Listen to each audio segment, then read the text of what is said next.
আসসালামু আলাইকুম বন্ধুরা। শীতের সকাল মানেই ধোয়া ওঠা ভাপা পিঠা। তবে আজ একটু অন্যরকম ভাপা পিঠা। এটা বানাতে কোনো চালের গুঁড়া লাগবে না।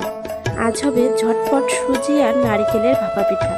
প্রথমে কিছুটা ময়দা ও সুজি পরিমাণ মতো, চিনি, লবণ, অল্প অল্প পানি দিয়ে মেখে রেখে দেব 10 মিনিটের জন্য।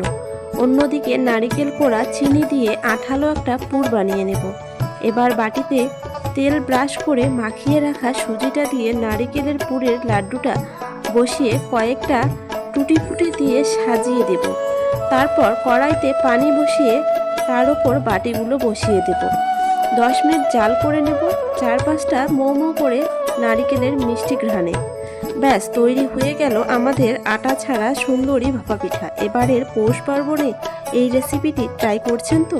ভিডিওটি ভালো লাগলে লাইক ও কমেন্ট করে জানাবেন।